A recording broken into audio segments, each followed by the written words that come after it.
తూర్పు మన్యంలో ఇంకా మరణ మృదంగం మోగుతూనే ఉంది. లోకం చూడని పసిగుడ్లు తల్లి గర్భంలోనే కళ్ళు మూస్తున్నాయి. నవమాసాలు మోసిన ఆ తల్లులు ప్రసవం తర్వాత బిడ్డను సజీవంగా చూసుకోలేని దౌర్భాగ్య పరిస్థితి నెలకొంది. అభివృద్ధి జపం చేస్తున్న అధికార పార్టీకి మద్దతివ్వడం, ఈ మాతృమూర్తుల విన్నపం చెవిన పడకపోవడం విచిత్రం. అంగన్వాడీ కేంద్రాలకు కోట్లు ఖర్చు చేస్తున్న ప్రభుత్వం వాటి ఫలితం క్షేత్రస్థాయికి సజావుగా చేరుతుందా లేదా అన్న అంశాన్ని విస్మరిస్తున్నాయి. రంపచోడవరం ఐటీడీఏ పరిధిలో చోటు చేసుకుంటున్న మాతా శిశు మరణాలపై సాక్షి టీవీ కథనం. తూర్పు మన్యములో మృత్యు ఘోష, వైద్య సదుపాయాలు లేక గర్భిణుల నరక యాతన, వైద్యుల కొరతతో రోగులకు తిప్పలు, పౌష్టికాహార లోపంతో బలవుతున్న గిరిపుత్రులు, అంగన్వాడీ సెంటర్లకు సర్కారు కోట్ల నిధులు ఖర్చు, మాతా శిశు మరణాలకు పడని అడ్డుకట్ట, శ్వాస అందకపోవడం వల్లే చిన్నారులు మృతి, 2 నెలల్లో 6, ఏడాదిలో 21 మంది శిశువుల మృతి. తూర్పుగోదావరి జిల్లా మన్యం ప్రాంతంలో పరిస్థితులు దయనీయంగా మారాయి. ఇక్కడి ప్రజల అమాయకత్వానికి తోడు పౌష్టికాహార లోపం, వైద్య నిపుణుల పర్యవేక్షణ లేకపోవడంతో మాతా శిశు మరణాల సంఖ్య అంతకంతకు పెరుగుతోంది. ఏజెన్సీలోని మొత్తం 7 మండలాల్లో రాజవొమ్మంగి, గంగవరం మండలాల్లో ఈ పరిస్థితి మరింత ఎక్కువగా ఉంది.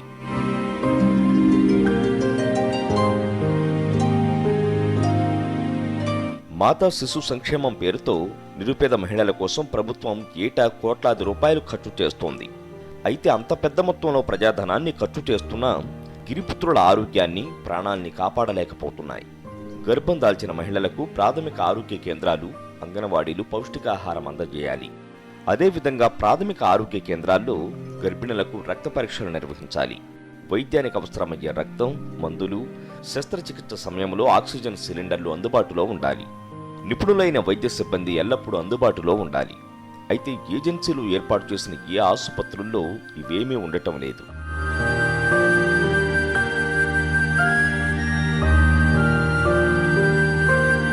జిల్లాలోని ఏజెన్సీ ప్రాంతాల్లో పలుచోట్ల ప్రాథమిక ఆరోగ్య కేంద్రాలు ఏర్పాటు చేసిన నిపుణులైన వైద్యులతో పాటు ఆసుపత్రి సిబ్బంది కనబడరు.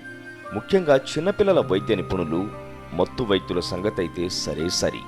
గర్భిణీలకు సిజేరియన్ చేయాల్సి వస్తే రంపచోడవరం ఏరియా ఆసుపత్రికి కానీ, రాజమండ్రి, కాకినాడ ధర్మాసుపత్రి కానీ తరలించాల్సిన పరిస్థితి తలెత్తింది. జడ్డంగి ప్రాథమిక ఆరోగ్య కేంద్రం పరిధిలో పెద్ద సంఖ్యలో శిశు మరణాలు నమోదవుతున్నాయి. స్కానింగ్ యంత్రాలు, అంబులెన్సులు కూడా సరిగా అందుబాటులో లేకపోవడంతో శిశు మరణాలకు అడ్డుకట్ట పడటం లేదు. గడిచిన 2 నెలల్లో 6, ఏడాది కాలంలో 21 మంది శిశువులు మృత్యువాత పడ్డారంటే మన్యములో పరిస్థితి ఎంత దారుణంగా ఉందో అర్థం చేసుకోవచ్చు. డెలివరీ 2 నెలలు అయిందండి. పాప ఆరోగ్యంగా ఉందని హాస్పిటల్కి తీసుకుని వెళ్ళామండి. హాస్పిటల్కి తీసుకుని సరైన వైద్యం దొరకక చనిపోయిందండి పాప. వేలేశ్వరం తీసుకుని వెళ్ళామండి. కడుపు నొప్పి అని తీసుకుని వెళ్తే కాకినాడ రాశారండి. కాకినాడలో చనిపోయాడు. బాబుకు 3 నెలలు అవుతుందండి. చనిపోతున్న పసికందుల్లో చాలా వరకు శ్వాసకోశ ప్రక్రియ సరిగా లేనందుకే ప్రాణాలు విడుస్తున్నారని స్పష్టమవుతోంది. అయితే ఊపిరితిత్తుల నిపుణుణ్ణి ఏజెన్సీలో ఏర్పాటు చేసినా కాస్త పరిస్థితి మెరుగుపడేది. ఇంత జరుగుతున్నా ప్రభుత్వం అలాంటి ప్రయత్నం చేయలేదు. మన్యం మండలాల్లో గర్భిణీ మహిళలకు ఏ సమస్య వచ్చినా పెద్దాసుపత్రులకు పంపిస్తూ సిబ్బంది చేతులు దులుపుకుంటున్నారు. అప్పుడే పుట్టిన చిన్నారుల్ని, ఆరోగ్యం సరిగా లేని పసివాళ్లను 100 కిలోమీటర్లు తిప్పడం వల్ల ఆసుపత్రులకు చేరేలోపే శిశువులు ప్రాణాలు వదిలేస్తున్నారు.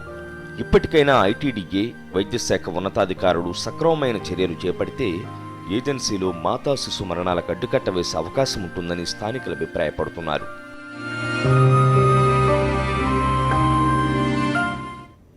ఆమె